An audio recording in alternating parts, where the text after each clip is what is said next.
আসসালামু আলাইকুম প্রিয় দর্শক ভাই ও বোনেরা, আশা করি আপনারা সবাই ভালো আছেন। ঢাকার রাজনীতিতে নতুন করে আরেকটি আলাপ শুরু হয়েছে।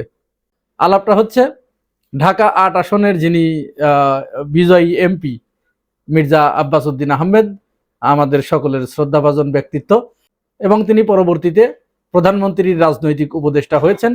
তিনি হঠাৎ করে গত 2 দিন আগে অসুস্থ হয়ে পড়েছেন মাথার ব্যথার কারণে। তার অসুস্থ হবার পর থেকে রাজনীতিতে নতুন করে একটি আলাপ সামনে আনা হয়েছে। এই আলাপটি সামনে কেন আনা হলো এবং কারা এটি আনলো, এটি একেবারে পরিষ্কার হয়ে গেছে। এই বিষয়ে আপনাদের সামনে একটু কথা বলবো এবং এই বিষয়ে খুব ভিতরের একটা খবরও উঠে এসেছে, সেই বিষয়টিও আমি আপনাদেরকে জানাবো। তার আগে আপনারা জানেন যে ঝিনাইদহে গতকাল মহিলা জামাতের একটি ইফতার মাহফিল ছিল। এই ইফতার মাহফিলের খবর পাওয়ার পরে বিএনপির নেতৃত্বে তারা লাঠি, সোটা, রামদা, রড, হকি স্টিক এইগুলো নিয়ে কিভাবে মহিলাদের ইফতার সমাবেশে হামলা করতে গেছে দেখুন কিভাবে যাচ্ছে।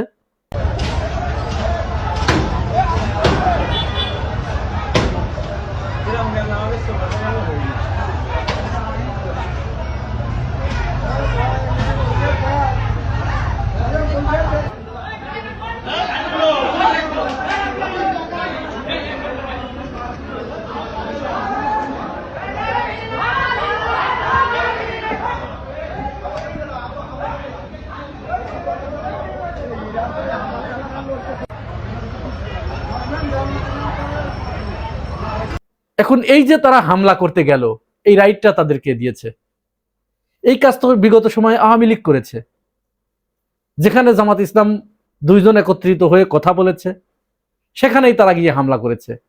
জামাতের অফিসগুলো তারা তালাবদ্ধ করে রেখেছিল, তাদেরকে মসজিদ থেকে ধরে আনা হয়েছে, ঘরের ভিতর থেকে ধরে আনা হয়েছে। ওইগুলো আর আমি নাই বললাম, কিরকম নির্যাতন করা হয়েছিল ঠিক সেই সময়ই তো আবার ফিরে আসছে মনে হচ্ছে, এবং সেটি এখন করছে বিএনপি। কেন ভাই? ওখানে মহিলা জামাত যে ইফতার মাহফিল করছিল, আপনাদের পেটের ভাত কি কেড়ে খাচ্ছিল তারা? আপনাদের মাথার উপরে চড়ে বসেছিল তারা? কেন একটি রাজনৈতিক দল তাদের মহিলা শাখার নেতৃত্বে একটা ইফতার মাহফিল করছিল, আপনারা কেন এইভাবে আপনারা কেন দল ধরে গেলেন সেখানে হামলা করতে? মজার ব্যাপার হচ্ছে এই হামলার পরে তারা দাবি করছে যে তাদের একজন কৃষক দলের একজন নেতা তিনি মারা গেছেন। তারা বলছে জামাত শিবিরের লোকজন তাকে পিটিয়ে আহত করে, তারপরে তিনি যখন ঢাকায় আসেন তিনি নিহত হন বা মারা যান, এবং তারা এই ব্যাপারে সংবাদ সম্মেলন করছে। যদি তিনি মারা যেয়ে থাকেন সত্যিই জামাত শিবিরের হামলায়, তাহলে এর জন্য প্রতিটা হত্যাই, প্রতিটা মৃত্যুই আমাদের কাছে সমানভাবে দুঃখজনক। এর জন্য আমরা দুঃখ প্রকাশ করি এবং নিন্দা জানাই, কিন্তু তার ভিতরে এর জন্য দায়ী কে? এর জন্য দায়ী সেই ব্যক্তি যে এইভাবে দল ধরে যে লাঠিসোঁটা নিয়ে হামলা করতে ডেকে নিয়ে গেছে। তিনি পরিকল্পিতভাবে হয়তো ওই কৃষক দলের ওই নেতার সাথে, যে নেতা তাকে ডেকে নিয়ে গেছে, তার কোনো মনোমালিন্য ছিল। এই মনোমালিন্য থাকার কারণে কৌশলে তাকে উল্টা আঘাত করা হয়েছে। ওই আঘাতের কারণে তিনি মারা গেছেন। ওখানের স্থানীয় লোকজন এই দাবিটা করছে, কারণ বিএনপির কিন্তু এই ধরনের অভ্যাস আছে। তারা নিজেরা যখন আকাম কুকাম করছে চারিদিকে তো দেখছেন, এখন মিডিয়াগুলো তো কোনো ক্লু পাচ্ছে না। সমস্ত মিডিয়াগুলো তো বিএনপির পক্ষ হয়ে বসে আছে, তারা বাঁশি বাজাচ্ছে, ওদিকে রোম পুড়ছে আর এদিকে নীরব বাঁশি বাজাচ্ছে। এখন মিডিয়ার হাতে তো জামাতের বিরুদ্ধে, জামাতকে ঘায়েল করার কোনো অস্ত্র তুলে দিতে হবে, এইটা তারা তুলে দিছে। আপনি যখন এই অভিযোগটা জামাতের উপরে দিলেন, এর আগে কি আপনার ভাবা দরকার ছিল না? এই মাত্র 2 দিন আগে চুয়াডাঙ্গাতে কি করেছেন? আপন 2 ভাইকে পিটিয়ে হত্যা করেছেন। এক ভাই সাথে সাথে মারা গেছে, হাফিজুর, আর মফিজুর, সে কিন্তু হাফেজ, একটা বাঁকা ইউনিয়নের আমির, 10 দিন পরে সেও নিহত হয়েছে। এই নির্বাচনের তফসিল ঘোষণার পরে আপনারা শেরপুরে জামাতের শ্রীবর্দী উপজেলার আমির ছিলেন নুরুজ্জামান, তাকে পিটিয়ে হত্যা করা হয়েছে। এরকম অসংখ্য ঘটনা ঘটেছে, একের পর এক এই কাজগুলো আপনারা করছেন। তো জামাত ইসলাম আর কত মার খাবে? এখন মায়ের খেতে খেতে মানুষের যখন পিঠ বেড়ায় ঠেকে যায়, দেয়ালে ঠেকে যায়, সে তো তার জীবন রক্ষার্থে তখন তো সে প্রতিরোধ করতে চেষ্টা করবে, এটাই তো স্বাভাবিক। নাকি আপনারা চান যে আপনারা যে শুধু পিটাবেন আর তারা পিঠটা আগায় দেবে যে আরো মারো আরো মারো, এরকম বিষয়টি এরকম? তো এখানে স্থানীয় লোকজন যেটি বলছে, তারা বিএনপির লোকজন তারাই নিজেরা নিজেদের উপরে শত্রুতাই ছিল, পূর্ব শত্রুতার জের ধরে তারা ওনার উপরে হামলা করেছে। আবার কেউ কেউ বলছে যে ওনার হঠাৎ করে উনি ব্রেন স্ট্রোক করেন, ওইখানে যাওয়ার পর উনিও কিন্তু ওই হামলা করতে গিয়েছিলেন, উনি নিজেও একজন হামলাকারী, তো অসুস্থ হয়ে পড়েন, পরে ঢাকাতে আনার পরে তিনি মারা যান। তার শরীরে আঘাতের কোনো চিহ্ন পাওয়া যায়নি, এ ধরনের খবর বের হয়েছে। এখন এই যে তারা যে একজনের দোষ আর একজনের উপরে দিতে অভ্যস্ত, এর বাস্তব উদাহরণ এবার আমরা আসুন ঢাকা ৮ আসনে চলে আসি। মির্জা আব্বাস ভাই তিনি অসুস্থ হয়ে পড়েছেন প্রচন্ড রোজা থেকে, স্ট্রেস নিয়ে, তিনি তার কাজের চাপও বেড়ে গেছে। এমত অবস্থায় তিনি হঠাৎ করে নামাজ পড়তে গিয়ে তিনি অসুস্থ বোধ করেছেন, মাথায় ব্যথা অনুভব করেছেন, পরে তার হসপিটালে নিয়ে যাওয়া হয়েছে। এটি তার সন্তান বলেছে, দেখুন তার সন্তানের মুখে শুনুন। মাগরিবের নামাজ শুরু করে দ্বিতীয় রাকাতে গিয়ে ওনার খুব সম্ভবত মাথা খুব জোরে ব্যথা করে উঠে আর কি। সেক্ষেত্রে তখন নামাজ সেরে আমরা সবাই বাবাকে ধরি, ধরার পরে আমরা ডিসিশন নিয়ে আস্তে করে আমরা হসপিটালে নিয়ে আসি। আসতে চাচ্ছিলেন না, কিন্তু খুব প্রচন্ড মাথা ব্যথার কমপ্লেন করছিলেন আর কি। এখানে আসার পরে আমাদের শাহাবুদ্দিন আঙ্কেল ওনার সাথে কথা হলো, উনি পরে বাকিটা ম্যানেজ করলেন এবং বাকিটা তো ওনার কাছ থেকে শুনেছেন ইনশাল্লাহ। তো ওরকম মানে সোশ্যাল মিডিয়া এবং বিভিন্ন জায়গায় অনেকভাবে কথা ছড়িয়েছে, আসলে ওই রকম কিছু না।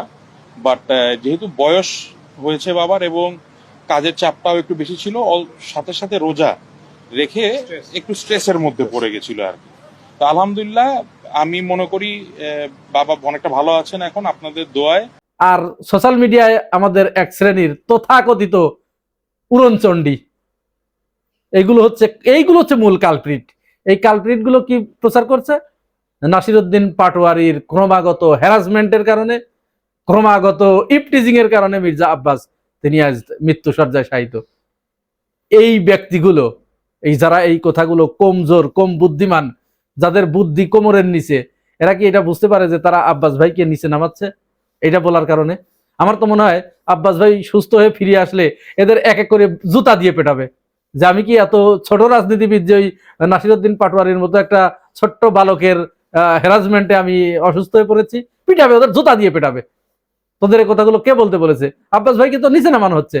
বর্ষিয়ান রাজনীতিবিদ মির্জা আব্বাস, তিনি দীর্ঘদিন ঢাকা সাদেক হোসেন খোকার সাথে তার একটা প্রতিদ্বন্দ্বিতা ছিল, একটা প্রতিযোগিতা ছিল, সেখানেও কিন্তু তাদের মনস্তাত্ত্বিক দ্বন্দ্ব ছিল। সেই সময় দুই ঢাকার নিয়ন্ত্রণ নিয়ে দুইজনের ভিতরে আমরা রাজনীতি দেখেছি। সেই সময়ে তিনি রাজনীতি করেছেন, আর তিনি এই নাসিরউদ্দিন পাটোয়ারির রাজনৈতিক বক্তব্যগুলো মোকাবেলা না করতে পেরে তিনি অসুস্থ হয়ে গেছেন। এরকম কথা মানে কোনো পাগলেও বিশ্বাস করে? আর কোনো পাগল বলে যে বলে তার স্ক্রু কতটা ঢিলা, এবার চিন্তা করতে পেরেছেন? তাদের মুখের উপরে চুনকালি লাগিয়ে দিয়ে তার সন্তান বলছে সোশ্যাল মিডিয়ায় যেগুলো প্রচার করা হচ্ছে সম্পূর্ণ বোগাস, এগুলো সস্তা ভিউ পাওয়ার জন্য আর কি, কমজোর মানে সিম্পেথি পাওয়ার জন্য। ভাবছে যে মির্জা আব্বাস ভাই যদি ফিরে আসেন সুস্থ হয়ে, তাহলে তিনি তাকে হয়তো একটা পত্র দেবে, ওই শাহেদের মতো, বিরানি আলম শাহেদের আর কোনো খবর পান আপনারা এখন? এ লোকের কিন্তু আর কোনো খবর নাই, কারণ এর ধান্দা ছিল ওই সময় শেখ হাসিনার সময়ে সে বিএনপি, তারেক রহমান, খালেদা জিয়াকে নিয়ে এত নোংরা ভাষায় কথা বলেছে। তার উদ্দেশ্য ছিল যে শেখ হাসিনার কাছ থেকে একটা পদ বাগিয়ে নেওয়া। পরে যখন খুব চতুর লোক, কিন্তু পরে যখন দেখলো যে সম্ভব হলো না, তখন সে কি করলো, আস্তে করে ওখান থেকে ঘুরে যখন দেখলো জুলাই বিপ্লব খুব দানা বেঁধে উঠেছে, তখন সে ছাত্র জনতার পক্ষে কথা বলা শুরু করলো। তার একটা ইচ্ছা ছিল যে ইউনূস সরকারের কাছ থেকে, অন্তর্বর্তীকালীন সরকারের কাছ থেকে একটা পদ বাগিয়ে নেওয়া। সেটাও যখন তার হলো না, তার আশায় নিরাশা হলো, এবার তিনি বিএনপির পক্ষ নিলেন। বিএনপিকে একের পর এক তারেক রহমানকে চাটতে শুরু করলেন, তেল মারতে শুরু করলেন। এখন তারেক রহমান দীর্ঘদিন রাজনীতি করেন, তিনি তো এতটুকু জিনিস তো বোঝেন ভাই, কে ভালো আর কে মন্দ, সাপ কোনটা সেটা কিন্তু তারেক রহমান খুব ভালো করে চেনেন। বিষধর সাপ, গোকরা সাপ, সুতনলি সাপ, ঢোরা সাপ, এগুলো তারেক রহমান চেনেন।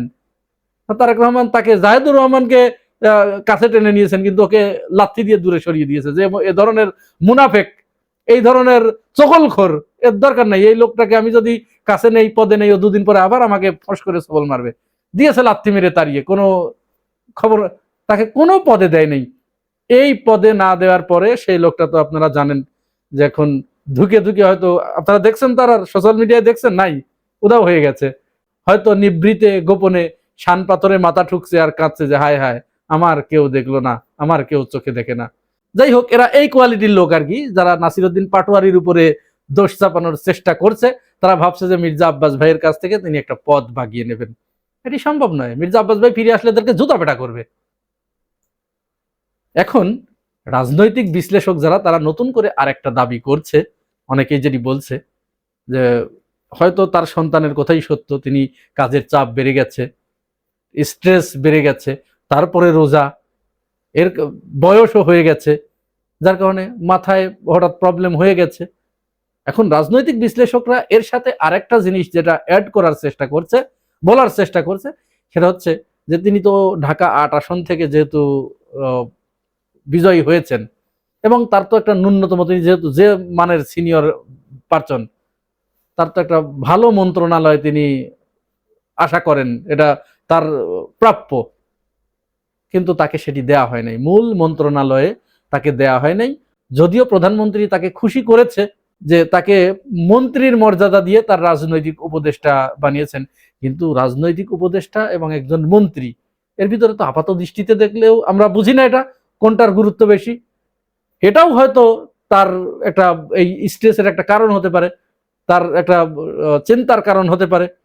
রাজনৈতিক বিশ্লেষকরা এই কারণটাকে এড়িয়ে যাচ্ছে না যে এটাও অসুস্থতার জন্য এটাও একটা কারণ হতে পারে। দর্শক, আপনারা কোনটা মনে করেন জানিয়ে যাবেন কমেন্টস বক্সে। আর আমার এই চ্যানেলে যদি আপনারা নতুন হয়ে থাকেন একটু সাবস্ক্রাইব করে দিন। আজ এখানেই শেষ করছি। আল্লাহ হাফেজ।